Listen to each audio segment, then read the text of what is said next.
He chose her. The whole pack saw it. Then something in him cracked open, and everyone went silent. The Alpha King's hand was raised. The pack had already begun to cheer.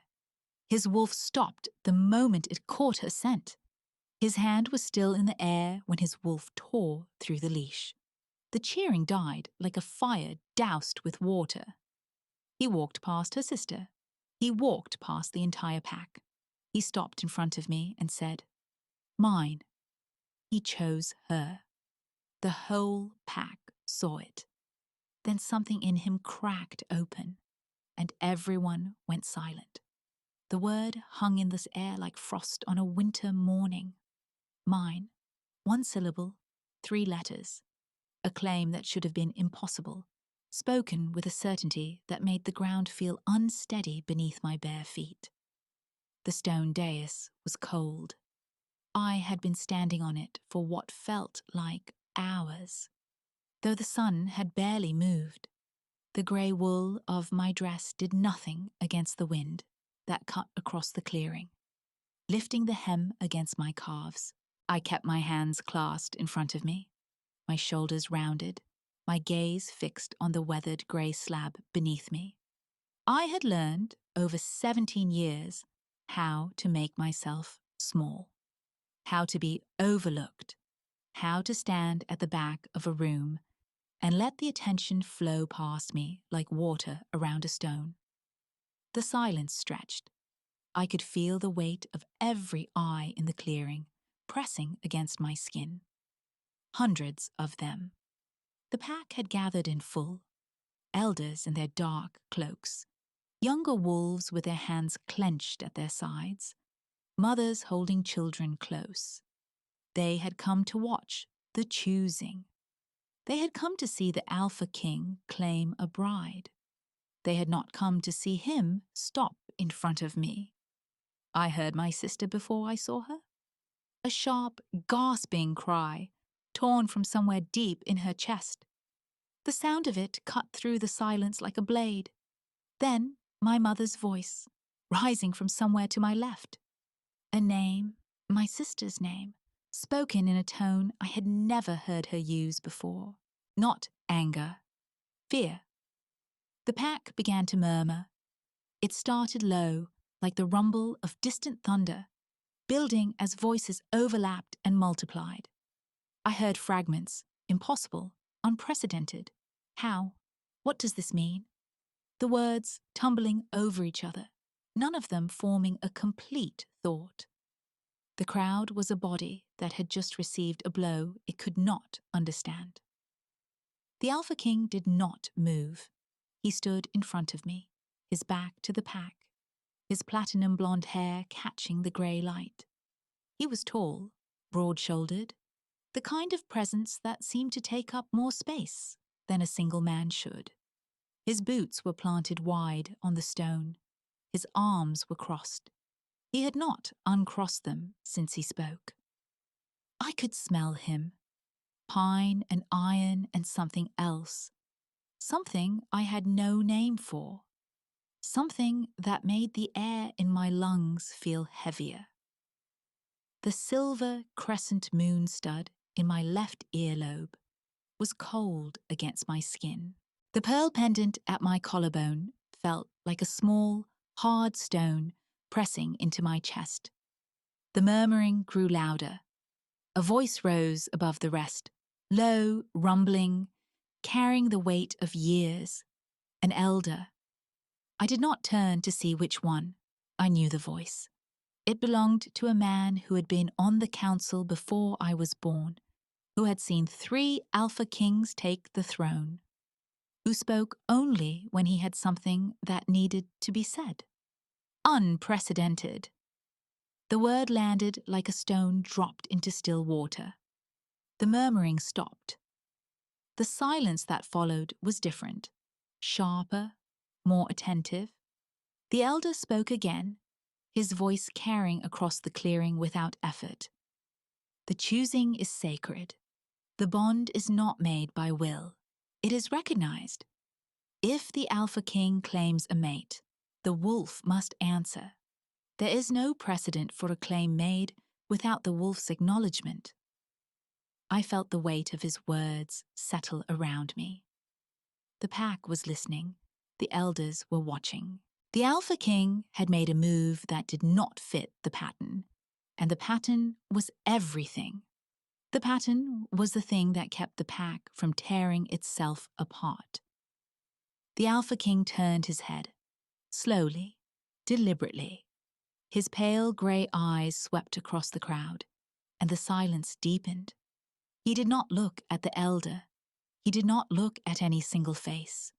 He looked at the pack as a whole, and when he spoke, his voice was low and final. Enough! One word. The murmuring died. The wind carried it away, and the clearing was still. The elder did not speak again. The pack held its breath. I stood at the center of it all, my hands still clasped, my shoulders still rounded, my gaze still downcast. I could feel the cold stone under my feet. I could feel the weight of his presence in front of me. I could feel the eyes of the pack pressing against my skin from every direction. I had never been seen like this. I had never been the center of anything. I had spent my entire life learning how to disappear. And now I was standing in the middle of a clearing with every wolf in the pack staring at me. And I did not know what to do with my hands. The first howl came from the eastern edge of the clearing. It was long and low, carrying through the trees like a thread of dark silk. It did not sound like a call of celebration. It sounded like a question, like something reaching out into the dark and waiting for an answer. The pack tensed. I felt it in the air, in the way the silence shifted, in the way the wind seemed to hold its breath. The howl came again, closer this time, and then another from the west, shorter, sharper, a response. The Alpha King did not move. He stood with his back to the pack, his arms still crossed, his gaze fixed on something in the middle distance that I could not see. But I saw his jaw tighten. I saw the muscle in his temple jump once, twice. His wolf was close to the surface. I could feel it in the air between us, a pressure that made my skin prickle. The howls multiplied, a chorus now, rising from the outer rings of the pack, spreading inward like a wave. The elders began to call for order, their voices sharp, commanding, cutting through the noise. But the younger wolves answered with defiance. Their howls were not the measured calls of ceremony. They were raw. They were wild. They were the sound of something that had been held too tight for too long, finally breaking loose. The pack was breaking, and I was standing at the center of the fracture. The first howl came from the eastern edge of the clearing, then another from the west. The pack was breaking, and I was standing at the center of the fracture. The sound moved through the crowd like a ripple through still water. Heads turned, bodies shifted. The Alpha King's hand was still raised, but his attention had narrowed to the eastern tree line, where a low, guttural howl rose again, longer this time, carrying a note of defiance I had never heard directed at a king. I felt the cold stone under my bare feet. The wind lifted the hem of my grey wool dress, and I pressed my hands tighter together, the thin silver chain at my collarbone catching the last of the afternoon light. The pearl pendant was warm against my skin, a small, steady point of heat in the cold. The second howl came from the west, then a third from the north. The pack circle was dissolving into chaos. An elder's voice cut through the noise, low, rumbling, the sound of a man who had spent 60 years speaking in council chambers. Unprecedented, he said, and the word landed like a stone in still water.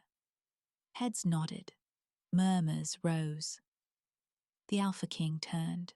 His platinum blonde hair caught the grey light as he faced the crowd, his pale grey eyes sweeping across the assembled wolves.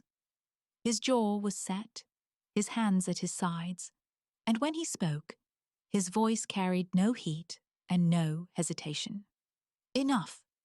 The word did not rise. It did not demand. It simply arrived, and the silence that followed was heavier than the noise that had come before. The pack's murmurs died. The howls from the tree line stopped, one by one, as if the forest itself had heard and obeyed. I watched him. His broad shoulders were still, his feet planted wide, the heavy silver ring on his right index finger catching the light. He did not look at me. He did not need to. The bond, whatever it was, sat between us like a sealed envelope, present, unopened, undeniable. The elder with the silver-streaked hair stepped forward. She was tall, her face lined with decades of watching, her eyes sharp and unblinking. "The claim is made," she said, her voice carrying the weight of ritual. "The bond is sealed, but the pack must see, the pack must know." The Alpha King nodded once. He turned and walked toward me, his boots making no sound on the stone. The crowd parted before him like water around a stone. He stopped a foot away, close enough that I could smell the cold air on his clothes, the faint scent of pine and iron. He did not reach for me. He did not speak. He simply waited, his pale grey eyes fixed on mine, and in that waiting, I understood that this was not a demand. It was a question. I did not answer. I did not know how. The elder's voice rose again. "The trial will be at sundown. The circle will be drawn. The girl will stand in the center, and the Alpha King's wolf will answer her call." A murmur rippled through the crowd. I heard my sister's voice, sharp and incredulous, from somewhere behind me. "She has no wolf. She has nothing." The elder did not acknowledge her. She looked at me, her silver-streaked hair moving in the wind, and said, "The bond is not made of strength. It is made of truth. If you lie, even to yourself, the circle will know." She turned and walked away, and the crowd began to disperse, the pack's energy shifting from confrontation to calculation. The Alpha King remained where he stood, his hand still at his side, his eyes still on mine. "I did not ask for this," I said. My voice was quiet, but it carried in the sudden stillness around us. "Neither did I," he said. His voice was low, rough, the voice of a man who had spent years speaking only in commands. "But it is done." He turned and walked away, following the elder toward the council hall. I stood alone on the dais, the cold stone under my bare feet, the wind pulling at my dress, the scent of pine and iron fading around me. The pack's murmurs were a distant hum now, the howls from the tree line silenced. I looked down at my hands, still clasped in front of me, and saw that they were trembling. Not from fear, from something else, something I did not have a name for. I walked back through the narrow passage between the standing stones, the path leading toward the low timber building where the council waited. The sun was sinking below the trees, casting long shadows across the clearing. The air was cold and still. A young wolf stood at the door of the council hall, his eyes avoiding mine. He opened the door without speaking, and I stepped inside. The room was dim, lit by a single fire in a stone hearth. The 7 elders sat at the long table, their faces half-shadowed, their eyes fixed on me. The Alpha King stood at the far end of the table, his arms crossed, his expression unreadable. The elder with the silver-streaked hair spoke first. "Sit." I sat in the empty chair at the foot of the table. The wood was cold under my hands. "The trial will be simple," she said. "You will stand in the center of the circle. The Alpha King's wolf will be called to answer. If the bond is real, he will come. If it is not, the pack will see." "And if it is not?" I asked. The elder's eyes did not waver. "Then the claim is void, and you will be sent back to your family." My sister's face flashed in my mind, the cold fury in her eyes, the accusation in her voice. I did not know which outcome I feared more. The Alpha King spoke from the far end of the table. "It is real." The elders turned to look at him. He did not elaborate. He simply stood there, his pale grey eyes fixed on a point above my head. His jaw set. The elder with the silver-streaked hair nodded slowly. "Then the trial will confirm it." She rose, and the other elders rose with her, their chairs scraping against the stone floor. The Alpha King remained where he stood, watching me as the elders filed out of the room. When the door closed behind them, the room was silent except for the crackling of the fire. The Alpha King did not move. I did not move. "It is real," he said again, his voice softer now, almost a whisper. "I do not know how, but it is." I looked at my hands, still trembling on the table, and said nothing. He turned and walked toward the door. His hand was on the handle when he stopped, his back still to me. "Do not be afraid," he said. "Whatever happens in the circle, do not be afraid." The door opened. He stepped through. The room was empty. I sat alone in the small stone room they had given me, the walls too thin to keep out the sound of the pack's argument. And I understood that I was not being protected. I was being contained. I sat alone in the small stone room they had given me, the walls too thin to keep out the sound of the pack's argument. The voices rose and fell like waves against a shore I could not see, carrying fragments of anger, fear, calculation. Someone spoke of precedent, another of bloodlines. A third, a woman's voice, sharp and cold, said the word outsider and let it hang in the air like a blade. I had been in this room for 3 hours. I knew this because the grey light through the high window had shifted from pale morning to the flat white of noon, and because my bare feet had grown numb against the cold stone floor. The room contained a narrow bed with a single wool blanket, a wooden chair, a small table with a clay jug of water and a chipped cup. No fire, no window that could be opened. The door was heavy oak, banded with iron, and it had been closed from the outside. I was not being protected. I was being contained. The silver crescent moon stud in my left earlobe caught the light as I turned my head, a small flash of cold metal. I touched the pearl pendant at my collarbone, the thin silver chain warm against my skin. My mother had given it to me on my 10th birthday. She had said nothing when she clasped it around my neck, only pressed her hand to my cheek and held my gaze for a moment longer than usual. I had understood, even then, that it was a goodbye of sorts, a recognition that I would not have the life she had wanted for me. The voices outside rose again.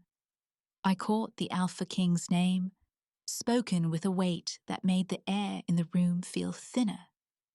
Then a crash, something thrown, perhaps a chair against a wall, and the argument fell silent for 3 heartbeats before resuming at a lower, more dangerous pitch. I sat on the edge of the bed and let my mind drift to the nursery. I had been 6 years old, small even then, sitting in the corner with a wooden wolf I had carved myself. The other children had been playing in the center of the room, their laughter bright and careless. their games full of teeth and mock challenges. My sister had been among them, her dark hair flying, her voice the loudest, her hands already quick and sure. She had been favored from the beginning. The elders had watched her with approval, had spoken of her future as a certainty. I had watched from the corner, my wooden wolf clutched to my chest, and I had understood that there were two kinds of people in this world, those who were seen and those who were not. I had been not. The memory settled in my chest like a stone, and I let it stay there. I did not push it away. I had learned, over the years, that pushing away only made the stone heavier. A sound at the door. Not a knock, a scrape, the bolt being drawn back. I stood, my hands clasped in front of me, my shoulders rounding into the posture I had worn for so long it felt like my own skin. The door opened. A young wolf stood in the threshold, his face pale, his hands trembling as he held a wooden tray. Bread, cheese, a bowl of thin broth. He did not meet my eyes. "Where is he?" I asked. The young wolf's hands shook harder. He set the tray on the table, his movements jerky, and took a step back toward the door. "The council is still meeting," he said. His voice cracked on the last word. "That is not what I asked." He looked at me then, a quick, frightened glance, and I saw something in his eyes that I had not expected. Not pity, not contempt, fear. He was afraid of me. "He is in the council hall," the young wolf said. "He will not speak. He will not explain. The elders are—" He stopped, swallowed, his throat moving visibly. "They are trying to decide what to do." With me? With all of it? He left before I could ask another question. The bolt slid back into place, the sound final and absolute. I did not touch the food. I stood at the table, my hands flat on the worn wood, and I listened. The voices outside had changed. The argument had not ended, but it had shifted. The sharp edges worn down by exhaustion. The anger giving way to something heavier. I heard the elder woman's voice again, measured now, deliberate. She spoke of the bond as though it were a wound that needed to be examined, a fracture that might spread. I walked to the high window. It was set into the wall at a height that forced me to stretch onto my toes to see out. The glass was thick and clouded, but I could make out the grey sky, the dark line of pines at the edge of the clearing, the low shape of the council hall in the distance. A single crow sat on the iron torch in stand outside, its head cocked, watching the door. I thought of the Alpha King's hand closing around my wrist, the firmness of his grip, the steadiness of his pulse beneath my fingers. The word he had spoken, low and final, that had cut through the noise of the pack like a blade through water. Mine. I did not know what it meant. I did not know if I believed it. But I knew, with a certainty that settled into my bones like cold water, that the story was not over, that the trial at sundown was not the end of something. It was the beginning. A knock at the door. 3 slow, deliberate raps, the sound of someone who did not expect to be refused. I turned. The door opened before I could answer. The elder woman stood in the threshold, her silver-streaked hair braided back, her sharp eyes fixed on me. She wore a cloak of dark grey wool, and her hands were clasped in front of her, her posture as still and controlled as stone. "The council has reached a decision," she said. I waited. "You will be tested at sundown. The pack must see that the bond is real. The Alpha King's wolf will answer your call, or it will not." I felt the weight of her words settle into the room, pressing against the walls. against my chest. And if it does not? The elder woman's gaze did not waver. Then the bond is broken, and the claim is void. You will be sent back to your family, and the Alpha King will face the council's judgment. She paused. Her eyes moved over my face, reading something I could not name. The bond is not made of strength, she said. It is made of truth. If you lie, even to yourself, the circle will know. She turned and walked away, her footsteps steady and unhurried on the stone floor. The door closed behind her, and the bolt slid into place. I stood alone in the small stone room, the light through the high window beginning to fade, the sound of the forest pressing close, and I understood that I had 3 hours to find something I did not know if I possessed. The door opened without a knock. Her sister stood in the doorway, her face a mask of cold fury, and behind her, the sound of the pack's howls had changed. They were hunting now. The protagonist did not move from where she sat on the stone floor, her back against the wall, her bare feet pressed flat against the cold. She had been waiting for this, not for her sister specifically, but for the moment when the silence would break and the truth would come through the door wearing a familiar face. Her sister's hands were clenched at her sides, the knuckles white, the veins visible beneath the pale skin.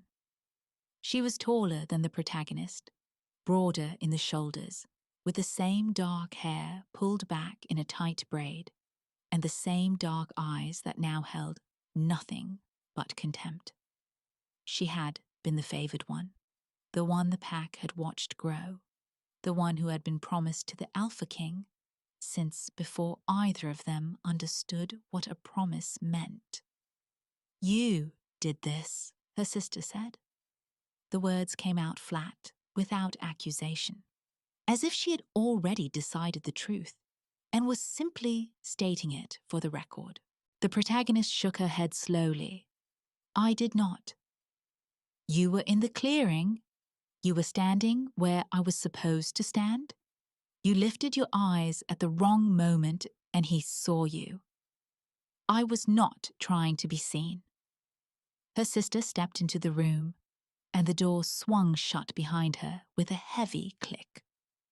The space was small, barely 8 feet across, with a single window set high in the wall that let in the grey afternoon light. The protagonist had spent the last hours tracing the cracks in the stone floor with her fingertips, counting them, memorizing their shapes. There were 41. She had counted them 3 times to be certain. You have always been small, her sister said. You have always been quiet. You stood at the back of every gathering, at the edge of every circle. And I thought you knew your place. I knew my place. Then why did he choose you? The protagonist had no answer. She had been asking herself the same question since the moment his hand had closed around her wrist and led her off the dais. She had felt nothing in that moment except the cold shock of being seen, of being looked at directly for the first time in her life by someone who had never bothered to look at her before. She had not planned it. She had not wanted it. She had been standing in the grey wool dress, with her hands clasped in front of her, her gaze downcast, waiting for the ceremony to end so she could return to the edge of the circle where she belonged. And then he had stopped in front of her, and the word had come out of his mouth like a stone dropped into still water, and everything had changed. Her sister took a step closer. The air between them grew cold, and the protagonist saw it. The flicker of her sister's wolf at the surface of her eyes, a flash of amber in the dark, a warning and a challenge rolled into one. You will tell the council the truth, her sister said. You will tell them that you manipulated him, that you used some trick, that the bond is false. It is not false. Then prove it. The protagonist's hand moved to the thin silver chain at her collarbone, her fingers finding the pearl pendant. It was warm against her skin, the only warmth she had felt since the cold stone of the dais had pressed against her bare feet. She had worn it for as long as she could remember, a gift from her grandmother, who had died when she was 7, who had been the only one in the pack who ever looked at her with something other than dismissal.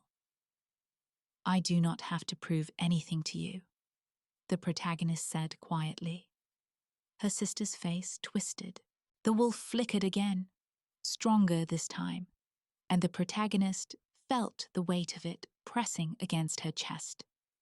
The presence of something ancient and hungry, something that had been raised to believe it would rule, something that had just been told it would not. You think this makes you special, her sister said.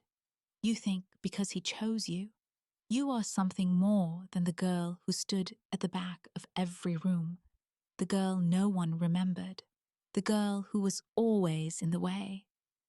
I never thought I was in the way. You were, you are. You have always been the shadow at the edge of the light, and now you have stepped into the center, and you do not know what to do with yourself. The protagonist did not flinch. She had spent her entire life being invisible, and she had learned that invisibility was not weakness. It was observation. She had watched the pack for 22 years. She had seen every alliance form and fracture. She had noted every glance, every whisper, every shift in the hierarchy. She knew the names of the eldest children and the dates of the treaties and the location of every hidden spring in the forest. She knew things that no one had ever thought to tell her, because no one had ever thought she was worth telling. And she knew that her sister's fury was not about the bond. It was about the loss of a future that had been promised and then taken away. I am sorry, the protagonist said. The words came out soft, and she meant them. Her sister's laugh was sharp and bitter. Sorry. You are sorry. You stand there in your grey dress with your grandmother's pendant and your bare feet on the cold stone, and you tell me you are sorry. I did not ask for this. No, you never asked for anything. That is how you survived.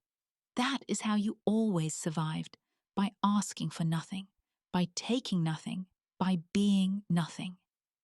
And now you have taken everything. The protagonist opened her mouth to respond, but the door opened again before she could speak.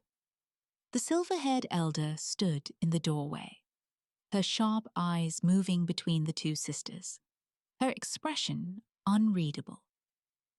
She was old, older than anyone in the pack, older than the trees that surrounded the clearing, and she carried herself with the stillness of someone who had seen every possible variation of this scene play out over the centuries. The council has reached its decision, the elder said. The trial will be at sundown. Her sister turned, her face pale, her hands still clenched.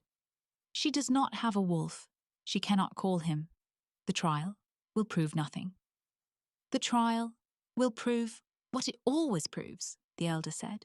Truth or falsehood, bond or lie. The circle does not lie, and neither does the wolf. Her sister's jaw tightened. She looked at the protagonist one last time, and in that look, the protagonist saw something she had never seen before. Not anger, not jealousy, but fear. Her sister was afraid. Afraid of losing what she had been promised. Afraid of what the trial would reveal. Afraid of the Alpha King's choice. and what it meant for her own place in the pack. At sundown, her sister said, and then she was gone, the door closing behind her, the sound of her footsteps receding down the stone corridor. The elder did not leave. She stood in the doorway, her silver hair catching the grey light, her hands folded in front of her.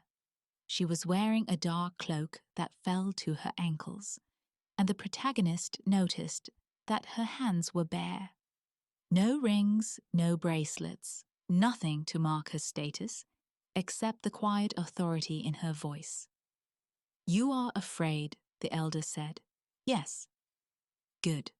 Fear is honest. The circle will see it, and it will not punish you for it." The protagonist looked down at her hands. They were still, but she could feel the tremor running through her. The same tremor she had felt when the Alpha King's hand had closed around her wrist. The same tremor she had felt when her sister's wolf had flickered in the doorway. "What if I cannot call him?" she asked. The elder was silent for a long moment. Then she stepped into the room, and the door closed behind her with a soft click that seemed to seal the space, to make it smaller and more intimate. "The bond is not made of strength," the elder said. "It is made of truth. If you lie, even to yourself, the circle will know. But if you stand at the center of the pack and let yourself be seen, truly seen, without pretense, without performance, the wolf will answer." "I do not have a wolf." "No, but you have something else. Something that the Alpha King saw when he looked at you. Something that your sister cannot understand, because she has never had to look for it." The protagonist's hand moved to the pearl pendant again. It was warm. It was always warm, even in the cold, even in the dark, even when everything else seemed to be falling apart. "At sundown," the elder said. And then she was gone, and the door was closed, and the protagonist was alone again in the small stone room with the high window and the 41 cracks in the floor, and the sound of the pack's howls growing closer with every passing minute. She sat down on the cold stone, her bare feet pressed against the floor, her hands clasped in her lap, and she waited for the sun to fall. The pack was silent. The circle was broken. And in the center of the clearing, the Alpha King knelt before me, not as a ruler, but as a supplicant. And I understood that the story we had been told was not the story at all. His knee touched the cold stone. The sound was soft, almost swallowed by the weight of the moment, but I felt it, through the soles of my bare feet. The silver crescent moon stud in my left earlobe caught the last light of the dying sun as I looked down at him. His platinum blonde hair was dark at the roots with sweat. His pale grey eyes were fixed on the ground before my feet. He had not spoken since the howl. The elder, with silver-streaked hair, stepped forward. Her voice carried across the clearing like a blade drawn from its sheath. "The bond is shown. The claim is sealed. Is there any among the pack who would challenge this?" The silence that followed was not the silence of acceptance. It was the silence of something broken and not yet reformed. I could feel the weight of 100 eyes on me, the heat of their confusion and fear, and something that might have been the beginning of reverence. My hands were still at my sides. My shoulders had stopped shaking. I did not know when that had happened. The Alpha King raised his head. His eyes met mine. He said nothing, but his wolf was there, visible in the stillness of his body. The absolute attention of a creature that had stopped looking at anything else. I had placed my hand on his chest. I had felt his heartbeat. I had said, "I am here," and he had answered. The elder's gaze moved to my sister. She stood at the edge of the circle, her arms crossed, her face pale and hard. The elder said, "The challenge was raised. The challenge is answered. The bond stands." My sister's voice cut through the clearing like a winter wind. "This is not the tradition. The bond is not shown by standing still. The bond is shown by blood." The pack stirred. Murmurs rose like smoke through the trees. The elder's face did not change, but her hand moved to the silver chain at her throat. Touching a pendant that caught the light, she said, "The tradition is older than the blood. The bond is not made of strength. It is made of truth." She did not lie. My sister took a step forward. Her wolf was close to the surface now, her eyes flickering with something that was not entirely human. "She has no wolf. She has no power. She is nothing." I felt the words land in my chest, like stones dropped into still water. But I had already heard them before. I had heard them in the nursery, in the training yard, in the long years of being overlooked. They were not new. They were simply the same words spoken in a different voice. The Alpha King rose. He did not move quickly. He did not move with threat. He simply stood, his full height blocking the last of the light, and turned to face my sister. He did not speak. He did not raise his hand. He simply stood there, and the air itself seemed to thicken with the weight of his presence. My sister stopped. Her wolf receded. Her face went still. She looked at him, and then at me, and then at the ground. She said nothing more. The elder spoke again, her voice softer now. "The trial is complete. The pack will gather at dawn for the binding ceremony. Until then, the bond is sacred. No wolf will raise a hand against the chosen one. No word will be spoken against the claim." The pack began to disperse. The circle broke into fragments of movement and shadow, the wolves slipping back into the trees, the clearing emptying until only a handful remained. The elder, the Alpha King, myself, and one other. The other was a man I had not seen before. He stood at the edge of the clearing, half hidden in the shadow of a standing stone, his face unreadable. He was older than the Alpha King, with grey at his temples and a scar that ran from his brow to his jaw. He wore no mark of rank, no sign of status, but the elder's gaze flickered to him once, and she inclined her head. The Alpha King turned to me. His voice was low, rough, as if he had not used it in hours.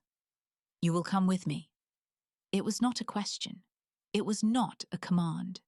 It was a statement of fact, as certain as the stone beneath our feet. I nodded. I did not know what else to do.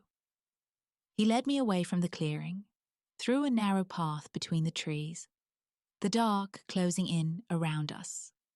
The sound of the pack's howls had faded to a distant murmur, replaced by the sound of our footsteps on the damp earth, the rustle of leaves overhead, the quiet rhythm of our breathing. I watched his back as we walked. The formal black jacket was smudged with dirt, the white linen shirt dark at the collar. He had not changed since the claiming. We came to a small building at the edge of the territory, a single room of dark timber and stone, a fire already burning in the hearth. He opened the door and stood aside, his hand on the frame, his eyes on the ground. I stepped past him into the warmth. The room was sparse, a bed against the wall, a table with a single chair, a shelf with a few books. A fire crackled in the hearth, casting shadows that moved like living things across the walls. I stood in the center of the room, my hands clasped in front of me, my bare feet cold on the stone floor. He did not enter. He stood in the doorway, his silhouette framed against the dark, and he said, "You will be safe here. No one will enter without my word." I turned to face him. The silver chain, with its single pearl pendant, lay against my collarbone, warm from my skin. I said, "And you?" His eyes met mine. For a moment, something shifted in them. Something that was not the wolf and not the king. Something that was simply him. He said, "I will be where I have always been, watching." He closed the door. I heard his footsteps retreat across the stone, and then the silence of the forest pressed in around me, and I was alone. I sat on the edge of the bed. The fire crackled. The shadows danced. I lifted my hand and looked at my palm. The same hand that had touched his chest, that had felt his heartbeat, that had said, "I am here."